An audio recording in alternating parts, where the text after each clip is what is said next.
living longer, living healthier, living better than ever before. Welcome to Mountain Pacific's Healthy Living for Life, a weekly series that gives you the information, education, and expert insight you need to become an active participant in today's ever-changing healthcare climate. Here now is today's program host. Television, magazines, and social media. No matter where you look these days, there are lots of tips around for weight loss programs. Fad diets do come and go, but do these programs actually work? Welcome to Healthy Living for Life, a show dedicated to helping you do just that. I'm your host, Lisa Sather. Today we dive into diet trends, including the keto diet. Stay tuned. Welcome back. Joining us today is Jamie Larice, a registered dietitian who is going to talk to us about fad diets. Jamie, thank you for being here. Glad to be here. So let's talk about when a diet is considered a fad diet. What does that mean? Well, a fad diet usually just means that it's a mainstream diet that is usually fleeting, but it has a very high popularity. Examples include low carb, like the Atkins or the Paleo or the Keto. It can also include low fat fads that started in the 80s and have since still been popular. It includes liquid diets like the juice diet or the Advocare diets, or even pills and supplement diets like the HCG diet. So a fad diet usually just means quick results, dramatic results, and super popular. So you're talking about quick results and dramatic results. So do they actually work? Well, fad diets are popular, and $33 billion a year is spent annually in the United States on fad diets. So depends on your definition of whether they work. Some, when followed, of course, provide the results, but the results can be super dramatic. And in a medical world, dietitian world, we want to see long-term results. So oftentimes fad diets, again, work in the short term, but then they don't work in the long term. So you kind of already mentioned the pros and cons about that. Is there anything more we'd want to talk about in terms of losing weight so quickly? Well, anything more than 2 to 5 pounds per week is considered dangerous as far as weight loss is concerned. And many fad diets will offer very dramatic results. And of course, because of our culture and the fact that almost half of our population is obese, we always want super dramatic results. We don't want the long-term lifestyle changes. So the pros of fad diets are, yes, if you follow them, they can most certainly work. But there are way more cons involved with fad diets that people don't realize, and that's why people keep coming back for more. If a fad diet works, we would only have to do it once. That makes sense. Are there any statistics around the long-term success of any of these fad diets? Well, diets in general, about 46 million Americans per year statistically try a diet. 50% of those, so about 23 million, are doing what's considered a fad diet. The statistics show that only 20% of people who attempt weight loss can actually become successful, whereas success is deemed success by losing 10% of their body weight, and they only hold it off for about a year. So having a statistic that low, to me, doesn't really show that fad diets are successful. Absolutely. So are there any fad diets that are just plain dangerous? Yes, there's a lot of fad diets, and I'm sure a lot of people remember these. One is the HCG diet, and this was a diet that was actually popular back in the 50s, and utilizing human hormones, but also keeping your calories to 500 per day. So a lot of people can tout the HCG diet as being successful, but anybody who's restricting their calories to 500 per day are going to lose weight. The issues is that by only eating 500 calories per day, you are not getting enough nutrients to actually sustain life. And so while you might be losing weight, you also might be losing very crucial muscle mass. And our organs and our tissues, they're all protein, so we don't want to lose that protein. Another fad diet that's been dangerous is one called the Master Cleanse. The Master Cleanse has been touted as a detox diet, where someone only drinks water with lemon juice and cayenne pepper for 10 days. Of course, that's going to give you weight loss, right? But how it can be detrimental is it can end up causing people eating disorders. It can end up losing muscle mass for people. And what they do is they screw up their metabolism. There's also another slew of diets that have been popular that have been dangerous, including the baby food diet. So this was a diet that was popular in the 90s and continues to be popular regarding which websites you're going to. And it's basically that adults are eating baby food instead of their meals. The issue is that baby food is designed for the nutrient needs of babies. And babies most certainly do not have the same nutrient needs as adults. And for us to survive and to prevent disease, we need the 6 essential nutrients every day. So not getting those can be super dangerous. And then the last one I want to talk about is the fruitarian diet. This is still popular today. And basically the premise of the diet is that you lose weight because you only eat fruit, whether that be whole fruit or in juice form. The problem is that fruit is fabulous. It's chock full of fiber, it's chock full of vitamins and minerals, but it's only one of 5 food groups that gives us the 6 essential nutrients. So over time, people end up messing with their metabolisms, they create food aversions, they may lose weight, but again, they're losing water weight, they're losing muscle mass, and so long term, they're just setting themselves up for disease. We have time for just one quick question before we have to take a break. But could you talk to us about fasting real quick? Is this a type of dieting and would you recommend it? Yeah, so intermittent fasting has become super popular. The problem is that there's not a lot of long-term research that supports it. Obviously, in medical terms, fasting is used when we have some sort of toxin. People who have extreme diarrhea, people who have extreme gut issues, oftentimes fasting will be prescribed just to let the body heal so that it's not having to work overtime and digesting anything. More research is needed on intermittent fasting, and there's a whole bunch of information out there for people to choose from, whether they do rotating fasting where they eat whatever they want and then fast for 2 days.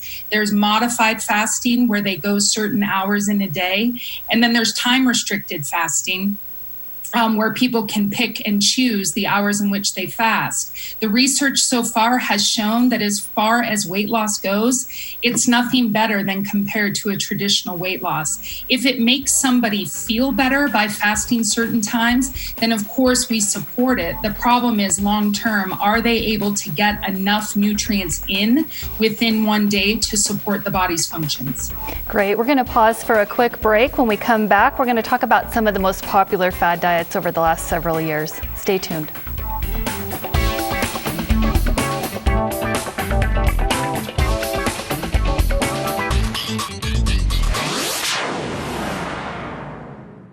Welcome back. Jamie Louise is still here with us talking about fad diets, and now we're going to dive into one of today's most popular diets, the keto diet. Welcome back, Jamie. Thank you.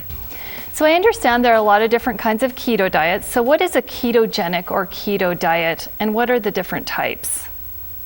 So the ketogenic diet is based on a bodily function that happens when we restrict carbohydrate. Carbohydrate is the preferred energy source for the body. And in fact, carbohydrates are one of the 6 essential nutrients and one of 3 macronutrients along with fat and protein. Ketoacidosis is a process within your body where when your body doesn't get carbs, it still needs energy. And if it doesn't have its preferred energy source, which is carbohydrate, it's going to use fat for energy. The body doesn't want to use protein for energy. That will be its last resource because, as I said before, our muscles, our organs, they're all made out of protein. So the body will try to reserve that. So as far as a weight loss method, if we can restrict the amount of carbohydrate that we have in our diet, the body's engines will still need energy to keep functioning, or else we would be brain dead. And so what it'll do is it will look to the fat reserves. So whether someone has a lot of adipose tissue, meaning all the fat reserves that they've accumulated over the years that's undesirable, the body will start to use the fat as energy, and it will then decrease the amount of fat we have in our body. The different types of ketoacidosis diets is just the amount of carbohydrate that people choose to eat. The most traditional keto diet limits a person's carbohydrate to 5%. So if you think of our daily energy needs as a pie chart where there's 100%, the keto diet is saying only have 5% carbohydrate, and thus you will get the dramatic weight loss that you want. Has there been research into the effectiveness of this type of diet? Short term, the keto, of course, provides effects, because when we lose our fat, especially fat that we needed to lose, we can then stabilize our insulin levels. So this can be effective for people who have any sort of condition related to being overweight or obese, meaning high blood pressure, high blood sugar, diabetes. The problem is that it's short term, and considering that the carbohydrate is a macronutrient and is the body's preferred energy source, doing the keto diet short term just to reset the metabolism and get your body accustomed to burning the way it is, that can be a plus. The issue at hand is that people assume that this keto diet is a way of life. And when we cut out one of the 6 essential nutrients from our diet, what we're cutting out is a ton of micronutrients that work symbiotically with everything else that we're eating to survive. So the long-term effects of the keto diet have not been studied, but dietitians and nutrition experts all agree that the long-term effects really are disease. Thank you. That's really good information. Are there people who should steer clear of a keto type diet then? Most certainly. People who don't have fat to lose. We don't want to get into ketoacidosis, because ketoacidosis automatically raises the pH of our blood. We want a very specific pH of our blood so it doesn't become too acidic. So again, people who don't have fat to lose, the keto diet can be super dangerous. And even though the keto has been touted as something that can help diabetics, people who have complicated and uncontrolled diabetes also have kidney function that's not 100%. And the kidneys, you can think of them as the filters of our body. When our blood becomes too acidic, which is exactly what keto does, is it raises the acidity of our blood, the kidneys are then forced to produce bicarbonate to neutralize that acid. If someone's already got problems with their kidneys, either from diabetes complications or something else, raising the pH of the blood can be super dangerous and can actually result in kidney failure. Thank you. So what about exercise or building muscle while doing a keto diet? Is that okay? Building muscle and exercising should be a part of life and not contraindicated for any diet. If someone is looking to lose weight, we want to look at 2 to 5 pounds max per week. Energy in equals energy out. Someone can utilize the keto short term by reducing their carbohydrate, which most often are the carbohydrates that we don't want, the added sugars, the high non-nutritive substances like enriched grains. If we can cut those out, have the fat be used for energy, and including exercise, physical activity for the long term, weight loss is unavoidable. So your final verdict on the keto diet, Jamie? My final verdict is that the keto diet should be used short term to reset the metabolism, but it most certainly should not be a long-term solution for our eating patterns. Thank you. Well, you've provided a lot of good information. We're going to pause here for a short break, and when we get back, Jamie's going to talk to us about other popular fad diets. Stay with us.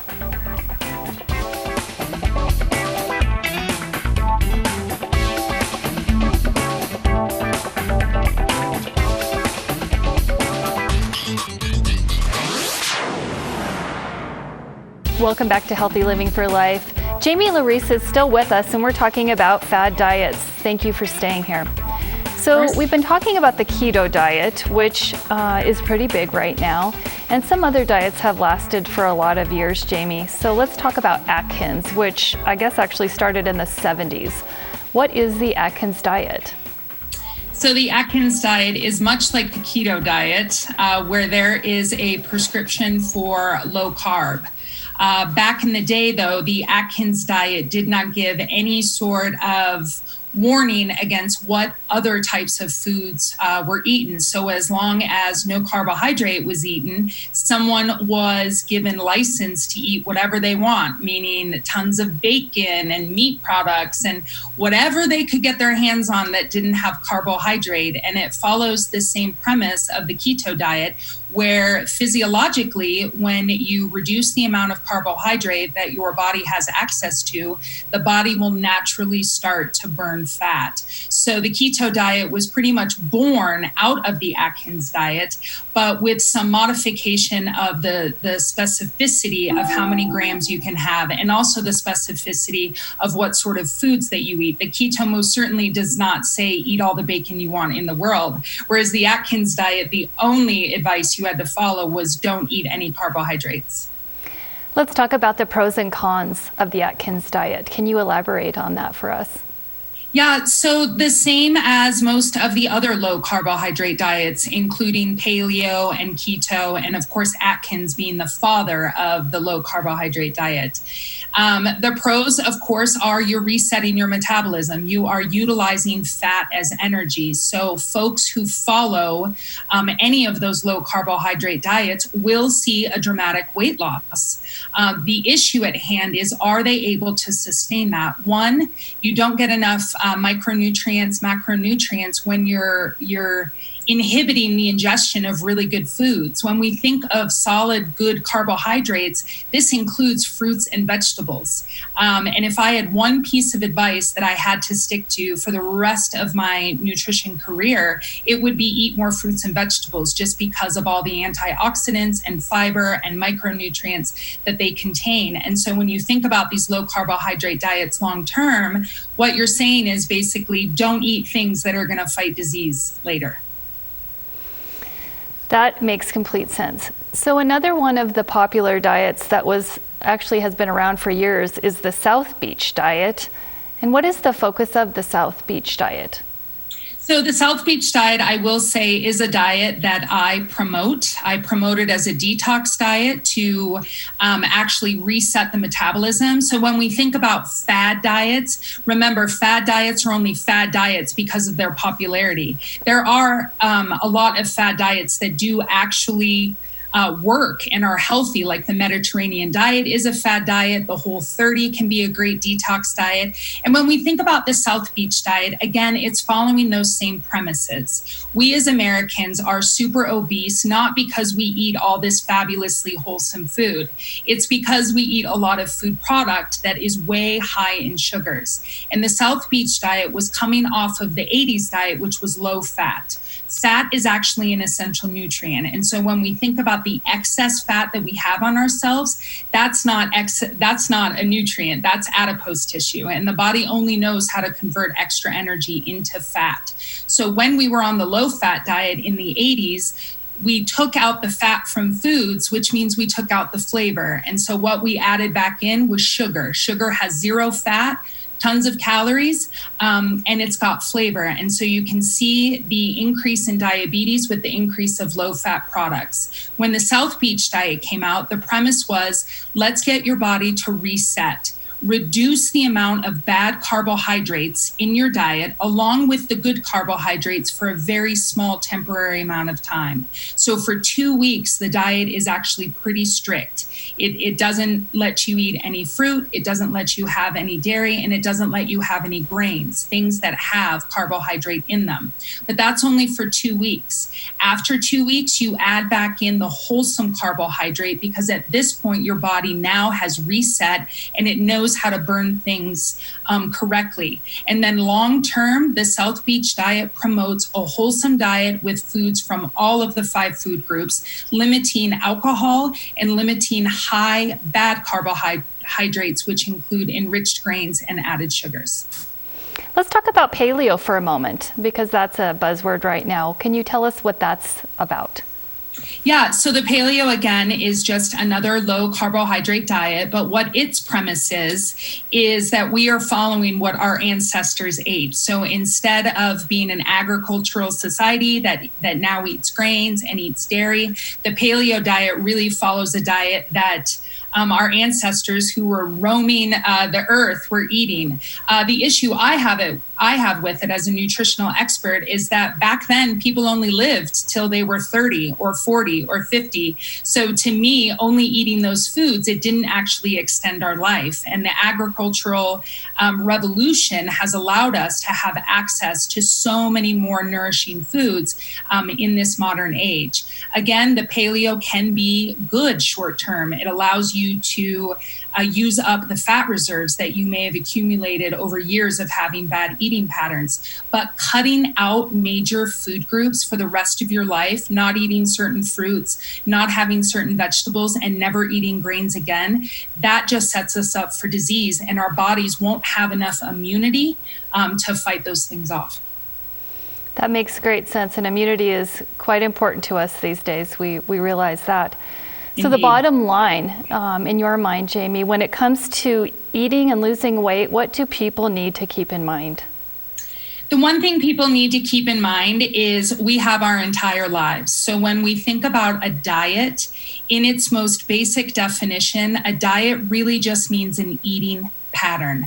And when we think about the advice that's coming from nutritional professionals, which you'll find that no fad diet is written by a registered dietitian. We are just there to refute and support people on their journey. So the one basic thing people have to keep in mind is that food is required for our survival. We need 6 essential nutrients every day, no matter who we are, no matter where we live. Carbs, proteins, and fats, along with vitamins, minerals, and water. The easiest way to get in these 6 essential nutrients is eating quality foods from the 5 food groups. If someone shuns an entire food group, it's really important to go seek help from a registered dietitian, because those food groups represent a very specific class of nutrients that are required to work collaboratively with everything else. The other thing to keep in mind is that if you want to lose weight, you must exercise. There is no diet that is going to take the place of exercise and movement. And the sedentary lifestyles that we have become so accustomed to shouldn't be the new normal. The fact that over half of our population is obese doesn't make it normal. It just makes it really, really unfortunate. And so when people are looking for a diet, don't look for a quick fix. Look for professional help if you need it. And no matter what, you will never lose weight long term if you don't include movement and physical activity as part of your lifestyle. Thank you, Jamie. We're out of time today. We want to thank you for joining us. Until next time, stay fit, stay well, and stay healthy for your life with Healthy Living for Life. Healthy Living for Life is brought to you by Mountain Pacific Quality Health in partnership with AARP Montana.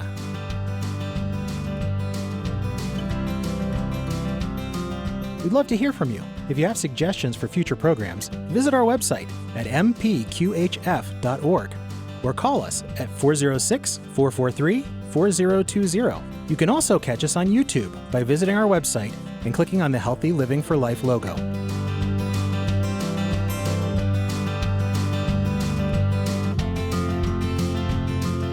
Production facilities provided by Video Express Productions.